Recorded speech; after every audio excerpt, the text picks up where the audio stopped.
तो last episode में हमने देखा था कि एलेक्स अपने पेरेंट्स से मिल लिया था, जिसके बाद कॉल एलेक्स के पेरेंट्स को सेफ रखने के लिए छोटी दुनिया में भेज देता है। जिसके बाद एलेक्स, कॉल और बोलने वाला पत्थर माउंट बुलाओ के ट्रेजर हॉल में जाते हैं, जहां एलेक्स को एक प्रीमोडियल ट्रेजर का हिस्सा मिलता है, जिसे एलेक्स रख लेता है और बाकी दोनों के साथ माउंट बुलाओ के मेडिकल गार्डन में जाता है। लेकिन वो गार्डन बिल्कुल बंजर था, पर तभी एलेक्स को थोड़ी दूर एक और मेडिकल गार्डन दिख जाता है जो फॉर्मेशन में बंद था। लेकिन उसी वक्त वहाँ वो क्रिएचर आकर उस मेडिकल गार्डन के सारे स्पिरिट प्लांट्स एब्जॉर्ब कर लेता है। अब आगे तो एपिसोड 80 की शुरुआत में कॉल एलेक्स से कहता है कि क्या तुम्हें याद है जो मेडिकल गार्डन हमने थोड़ी देर पहले देखा था वो पूरा बंजर था। ये सुनकर एलेक्स हाँ करता है। तो कॉल एलेक्स से बोलता है कि मुझे लगता है कि उस मेडिकल गार्डन के स्पिरिट प्लांट्स उस क्रिएचर ने ही लिए होंगे और उन स्पिरिट प्लांट्स के ऑरा को एब्जॉर्ब करके ही वो गोलम से बचकर यहाँ आया होगा। उसी वक्त वहाँ गोल्ड कंडेंसेशन सेक्ट का मास्टर, वो गोलम और एक माउंट बुलाओ का मास्टर आकर उस क्रिएचर को फिर से घेर लेते हैं। इस तरफ हम एलेक्स को देखते हैं जिसे अपने पास एक गड्ढा दिखता है जो चमक रहा था। तो एलेक्स उस गड्ढे में जाने की सोचता है, पर वो बोलने वाला पत्थर एलेक्स से कहता है कि यहाँ इतनी इंटेंस सिचुएशन है और तुम्हें वहाँ जाना है। मेरी बात मानो तो हमें माउंट बुलाओ से जल्दी से निकल जाना चाहिए। ये सुनकर कॉल बोलने वाले पत्थर से कहता है कि तुम बहुत ही डरपोक हो जो हर सिचुएशन से डर जाते हो। उसी वक्त एलेक्स बोलता है कि मुझे लग रहा है कि ये जगह मेडिकल गार्डन का सीक्रेट प्लेस है, इसलिए हो सकता है कि वहाँ हमें वो सेक्रेट मेडिसिन मिल जाए जिसे मेरे पेरेंट्स ढूंढने के लिए माउंट बुलाओ आए थे। अब एलेक्स उस गड्ढे के अंदर चला जाता है, जिसके बाद बोलने वाला पत्थर कॉल से कहता है कि एलेक्स तुम्हारी बात मानता है, इसलिए इसे समझाओ कि हम यहाँ से चले। जिस पर कॉल उसे कहता है कि मुझे तो किसी का डर नहीं है, अगर तुम्हें डर लग रहा है तो खुद ही यहाँ से चले जाओ। इसके बाद कॉल भी उस गड्ढे में चला जाता है, तो बोलने वाले पत्थर को भी गड्ढे में जाना पड़ता है। इधर हम उस क्रिएचर को देखते हैं जिसे वो दोनों मास्टर और गोलम पकड़ने की कोशिश कर रहे थे, लेकिन वो उन दोनों में से किसी के भी हाथ नहीं आ रहा था। दूसरी तरफ एलेक्स जब उस गड्ढे में जाता है तो उसे वहाँ कोई अजीब सी चीज दिखती है जिसे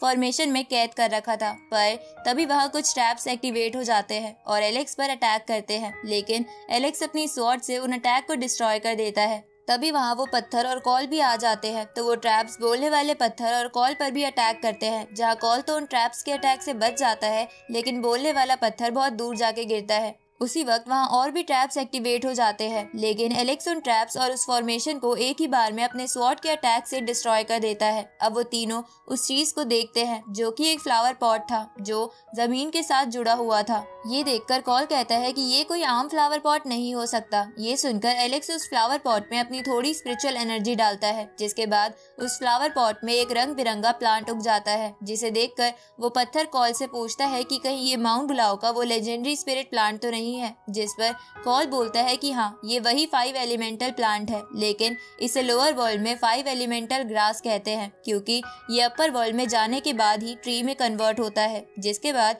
इससे अनलिमिटेड डिवाइन एनर्जी ली जा सकती है। तभी एलेक्स बोलता है कि कोई प्लांट इतनी जल्दी कैसे उग सकता है, जिस पर कॉल उसे बताता है कि ये फ्लावर पॉट एक असली 5 एलिमेंटल ट्री से जुड़ा हुआ है, जिसने अपनी प्रोटेक्शन के लिए खुद को इस ग्राउंड के अंदर छुपा रखा है। पर तुम उस ट्री को यहाँ से नहीं ले जा सकते, क्योंकि अब वो बहुत बड़ा हो गया होगा, जिसे माउंट बुलाओ के लोगों ने अपर वर्ल्ड से लाके यहाँ छुपाया होगा, क्योंकि इसकी कीमत बहुत ज्यादा है। ये सुनकर एलेक्स सोचता है कि मेरे पेरेंट्स इसी ट्री के कुछ पत्ते लेने के लिए माउंट बुलाओ आए थे, लेकिन यहाँ के एल्डर्स ने उन्हें कैद कर लिया, इसलिए आज मैं ये पूरा प्लांट ही ले जाऊंगा। अब एलेक्स उस प्लांट को रख लेता है, लेकिन इसकी वजह से वो प्लांट ट्री से अलग हो जाता है, जिसके कारण उस ट्री को बहुत दर्द होता है और ग्राउंड से बाहर आने लगता है, जिससे वो पूरी जगह टूटने लगती है। इस तरफ हम उस क्रिएचर को देखते हैं जो बहुत देर से उस गोलम और उन दोनों मास्टर से बच के भाग रहा था, लेकिन वो मास्टर उसका पीछा नहीं छोड़ रहे थे। इसलिए वो क्रिएचर सोचता है कि उसे किसी की मदद लेनी होगी ताकि मैं यहाँ से निकल सकूं। इधर वो तीनों उस गड्ढे से बाहर निकलने लगते हैं, लेकिन बाहर का रास्ता बहुत तेजी से बंद हो रहा था, तो एलेक्स उस पत्थर को जोर से जमीन पर मारता है, जिससे एक बहुत बड़ा इम्पैक्ट क्रिएट होता है और इम्पैक्ट का इस्तेमाल करके वो तीनों उस जगह से बाहर आ जाते हैं। तभी वो क्रिएचर उन तीनों को देखकर उनके पास आता है। ये देखकर कॉल उसे कहता है कि तुम हमारे पास क्यों आ रहे हो, मैंने तुम्हें बाहर निकाला था और अब तुम उन मास्टर्स को ही हमारी तरफ ला रहे हो। तो वो क्रिएचर कॉल से कहता है कि उन तीनों को बस तुम 3 दिन तक डिस्ट्रैक्ट करते रहो, ताकि मैं इतने वक्त में खुद को रिकवर कर लूं। उसी वक्त वो गोलम और वो दोनों मास्टर उन चारों को घेर लेते हैं, जिसे देखकर वो पत्थर डर जाता है, क्योंकि वो उनसे 3 दिन तक नहीं लड़ना चाहता था। इसलिए वो एलेक्स के बालों में छुप जाता है। उसी वक्त वहाँ से थोड़ी दूर एक पोर्टल ओपन होता है जो कि प्रिमोडियल ट्रेजर वर्ल्ड का पोर्टल था। ये देखकर वो क्रिएचर उस पोर्टल की तरफ चला जाता है क्योंकि वहाँ बहुत खास ट्रेजर मिल सकते थे। तो वो मास्टर और गोलम भी उसके पीछे जाते हैं। ये देखकर एलेक्स भी उस तरफ जाता है जहाँ वो दूर से देखता है कि शासा और काई भी उस पोर्टल में जा रहे हैं। ये देखकर एलेक्स कॉल से पूछता है कि ये प्रिमोडियल ट्रेजर वर्ल्ड क्या है जिसमें ये अपर वर्ल्ड के लोग भी जाना चाहते हैं। ये सुनकर कॉल एलेक्स को बताता है कि एंशिएंट टाइम्स में वॉर के दौरान कुछ कल्टीवेटर्स का वर्ल्ड तबाह हो गया था, इसलिए उन लोगों ने अपना ही एक वर्ल्ड बना लिया जिसमें बहुत सारे ट्रेजर्स थे। इसलिए उस वर्ल्ड को प्रिमोडियल ट्रेजर वर्ल्ड कहते हैं। ये सुनकर एलेक्स कॉल से पूछता है कि क्या वहाँ अच्छे ट्रेजर्स भी होंगे, जिस पर कॉल हाँ करता है। तो एलेक्स कॉल से पूछता है कि फिर दूसरे लोग बाकी ट्रेजर को ढूंढने के बजाय प्रिमोडियल वर्ल्ड से ही ट्रेजर क्यों नहीं ले आते। तो कॉल एलेक्स को बताता है कि प्रिमोडियल वर्ल्ड का पोर्टल अचानक से ओपन होता है और मुझे लग रहा है कि जब हम उस स्पिरिट प्लांट को ले रहे थे तब हमसे कुछ ऐसा हो गया होगा जिससे पोर्टल खुल गया। अब वो सब उस वर्ल्ड के अंदर आ जाते हैं जो वर्ल्ड बहुत ही सुंदर था। इधर वो मास्टर और गोलम उस क्रिएचर का पीछा अभी भी नहीं छोड़ रहे थे। तो वो क्रिएचर एलेक्स और बाकी सबके पास आता है और उनसे कहता है कि ये वर्ल्ड बहुत ही खतरनाक है, इसलिए हम साथ मिलकर काम कर सकते हैं। ये सुनकर कॉल इसके लिए मना कर देता है क्योंकि वो क्रिएचर इंजर्ड था, इसलिए कॉल को ही उन तीनों से लड़ना पड़ता। पर तभी गोल्ड कंडेंसेशन सेक्ट मास्टर उस क्रिएचर पर एक अटैक करता है जो गलती से कॉल को लग जाता है, जिससे कॉल बहुत ही गुस्सा हो जाता है और मास्टर पर एक अटैक करता है, लेकिन वो मास्टर उस अटैक से बच जाता है। इसके बाद वो दोनों मास्टर और वो गोलम उन तीनों को घेर लेते हैं, जिसके बाद वो तीनों अपनी पावर्स की मदद से एक फॉर्मेशन बनाते हैं और उन तीनों को उसमें कैद कर लेते हैं। तभी वो गोलम उस फॉर्मेशन की तरफ एक लेजर अटैक करता है, लेकिन वो तीनों उससे बच जाते हैं। ये देखकर वो गोलम और मास्टर्स उस फॉर्मेशन को छोटा करने लगते हैं ताकि एलेक्स और बाकी सब उससे कटकर मर जाए। ये देखकर एलेक्स सोचता है कि उन्हें जल्द से जल्द कुछ करना होगा। तभी वो मास्टर कॉल पर फिर से अटैक करते हैं, जिसकी वजह से कॉल अपने गुस्से पे काबू खो देता है और एक डिवाइन बीस्ट का होलोग्राम बनाकर एक ही झटके में वो फॉर्मेशन तोड़ देता है। ये देखकर वो मास्टर हैरान हो जाते हैं। इसके बाद वो मास्टर्स उस डिवाइन बीस्ट को डिस्ट्रॉय कर देते हैं। तभी एक मास्टर उस क्रिएचर पर अटैक करके उसे बहुत इंजर्ड कर देता है। इधर कॉल गुस्से में कहता है कि तुम्हें फाइट ही करनी है तो चलो असली फाइट करते हैं। अब कॉल उस कंडेंसेशन सेक्ट के मास्टर पर अटैक करता है, लेकिन वो मास्टर गोलम और उस दूसरे मास्टर से एनर्जी लेकर स्पिरिचुअल हैंड की मदद से कॉल का अटैक रोक लेता है। ये देखकर एलेक्स बोलता है कि हालांकि गोल्ड कंडेंसेशन सेक्ट वाले मास्टर ने बाकी दोनों की मदद ली थी, लेकिन वो कॉल का अटैक रोकने में कामयाब हो गया। इसलिए हमें जल्द से जल्द इन मास्टर्स को हराने का कोई और प्लान बनाना होगा। इसलिए एलेक्स उस क्रिएचर से कहता है कि क्या तुम थोड़ी देर के लिए माउंट ब्लाउ वाले मास्टर और गोलम को डिस्ट्रैक्ट कर सकते हो, जिस पर वो क्रिएचर बोलता है कि मैं कोशिश कर सकता हूँ। इसके बाद वो क्रिएचर उस मास्टर और गोलम की तरफ जाता है तो वो दोनों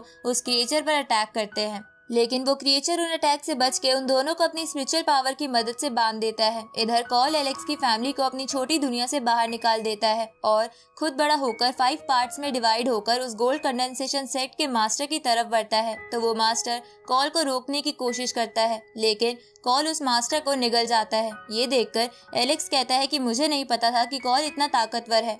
तभी वो गोल्ड कंडेंसेशन सेक्ट का मास्टर अपने होलोग्राम की मदद से कॉल से कहता है कि तुम्हारी हिम्मत कैसे हुई ऐसा करने की। अब वो मास्टर कॉल से बाहर आने की कोशिश करता है तो एलेक्स कॉल से बोलता है कि तुमने उसे गुस्सा दिला दिया है, इसलिए अपना ध्यान रखना। तो कॉल एलेक्स से बोलता है कि तुम टेंशन मत लो, मुझे कुछ नहीं होगा। अब कॉल उस मास्टर को बाहर निकालकर उसे एक बैरियर में कैद कर लेता है, लेकिन वो मास्टर अपने स्पिरिट हैंड से उस बैरियर को तोड़ देता है, जिसके बाद वो बहुत सारे स्पिरिट हैंड्स बनाकर कॉल पर अटैक करता है। पर कॉल उस अटैक से बच जाता है और उसे बोलता है कि बुड्ढे इतना सीरियस होकर क्यों लड़ रहा है। दूसरी तरफ वो मास्टर और गोलम उस क्रिएचर के चंगुल से आजाद हो जाते हैं और उसे बहुत इंजर्ड कर देते हैं। अब वो गोलम और माउंट ब्लाउ का मास्टर गोल्ड कंडेंसेशन सेक्ट के मास्टर को अपनी पावर ट्रांसफर कर देते हैं, जिसके बाद वो गोल्ड कंडेंसेशन वाला मास्टर एक बहुत बड़े स्पिरिट हैंड से उस क्रिएचर और कॉल पर अटैक करता है। तो कॉल और एलेक्स मिलकर उस हैंड को डिस्ट्रॉय कर देते हैं, लेकिन एलेक्स को लगता है कि सिचुएशन बहुत ही खतरनाक होती जा रही है। ऊपर से उसे गोल्ड कंडेंसेशन वाले मास्टर के ऑरा में प्रिमोडियल ट्रेजर का पार्ट महसूस हो रहा था, इसलिए उसके पेरेंट्स को खतरा हो सकता है। इसलिए एलेक्स कॉल से कहता है कि मेरे पेरेंट्स को प्रोटेक्ट करो। ये सुनकर कॉल एलेक्स की फैमिली को डिवाइन फ्लैग्स की मदद से कवर कर देता है जो डिफेंस के लिए इस्तेमाल किए जाते थे। उसी वक्त वो मास्टर और गोलम अपना एक और अटैक तैयार करने लगते हैं, पर तभी वहाँ गॉड ल्यू आ जाती है और एलेक्स से कहती है कि अपर वर्ल्ड में चलने का वक्त हो गया है। अब गॉड ल्यू के ये कहते ही ये एपिसोड यहीं खत्म होता है।